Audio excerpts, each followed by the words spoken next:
అతను నువ్వు పెద్ద మనిషివి కదా. అవును. ఇప్పుడు చాలా మంది ముఖ్యమంత్రులను చూసావు నువ్వు. ఎన్టీఆర్ ని, వైఎస్ రాజశేఖర్ రెడ్డిని, చేశారు. చంద్రబాబు నాయుడిని. అవును. అందరిలో ఎవరు బాగా చేశారు మీకు? మాకు ఈ వచ్చి నుంచి కేసీఆర్ కొంచెం నయం చేసిండు, రైతుకు సాయం అయ్యాడు, గొర్రెలు ఇప్పించిండు, అది ఇప్పించిండు, ఇది ఇప్పించిండు. ఆ. ఉమ్.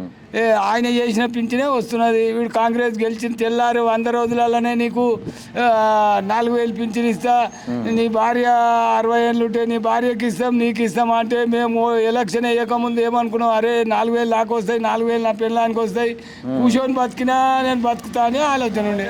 వాడు కేసీఆర్ ఇచ్చినంతనే ఇస్తున్నాడు ఇప్పుడు. చెలకుందా? పొలం ఉందా? పొలం ఉందా? పొలం ఉన్నది, 10 ఎకరాలు ఉన్నది. ఈ బంకగాడు ఏ ఎమ్మెల్యే వచ్చి నన్ను నడపాలని అవసరం ఏం లేదు. రాత్రి బాగా కష్టం చేస్తున్నాం, బతుకుతున్నాం. రుణమాఫీ పడుతున్నాయి, రైతు బంధు. రైతు బంధు లేదు, రుణమాఫీ లేదు, ఏమీ లేదు. ఏం చేసినావా అంటే మా శాతగాని ముసల్దానికి కూడా పిరి బస్ అంటే నువ్వు ఊకోయ్యా ఇంటికా నుండి నేను పిరి బస్ పోయేస్తా అని హైదరాబాద్ దాకా తిరిగి వస్తున్నది. ఏం చేయాలి దాన్ని? అది పొద్దుదాకా ఏమైనా పని చేసి వచ్చినా పొద్దు మీకు ఇంత సుక్క తెచ్చి నాకు ఆపుతుంది. ఏమే ఏడిపోయినా ముసల్దారా అంటే ఊకోయ్యా నీ ఖర్చు అయినా తెచ్చిన చూడు తాకపో పండుకో అంటున్నాడు. అట్లున్నది ఆడవాళ్ళు. ఫ్రీ బస్ ఉండాలన్నా వద్దా మరి? ఫ్రీ బస్ అడిగాడు. మొగోళ్ళకు ఒక చారణ హెల్పన చేసిండు ఆడు.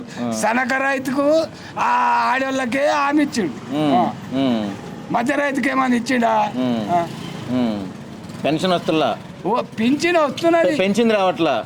వస్తున్నది, పాతది వచ్చినంతనే వస్తున్నది. రుణమాఫీ కాలే, రుణమాఫీ లేదు, రైతు భరోసా రాలే, రైతు భరోసా లేదు, రుణమాఫీ లేదు. రోజు టీవీ చూస్తే రైతుని నమ్ముకున్నా, నేను వాడిని నమ్ముకున్నా అని ఈ లీడర్ ఆ లీడర్ చెప్తున్నాడు. చెప్పిన మాటలకే మురుస్తుంది. మరి కేసీఆర్ అంత ముందు 10 ఏళ్ళు మొత్తం అన్ని పదేళ్ళు దోచుకున్నాడు మొత్తం తెలంగాణ అని చెప్తున్నారు. తెలంగాణ దోసుకున్నాడు అంటే వాని తప్పేంది? రుణమాఫీ 1,00,000 రూపాయలు చేస్తా అన్నాడు. సాల్కు 2500 చేసిండు, 25,000 చేసిండు.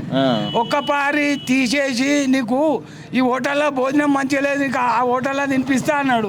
ఈ హోటల్ దాటినాక ఆడిపోయినాక భగవాన్కి అడిగేసిరా నేనేం చేస్తా అన్నాడు, చేసిండు. వేరేది ఏం లేదు. ఒకసారి అదే 1,00,000 రూపాయలు ఒకసారి రుణమాఫీ చేసి నువ్వు కొత్తగా లోన్ ఇచ్చినంటే వాని మోతే వారు కూడా ఉంటుండే.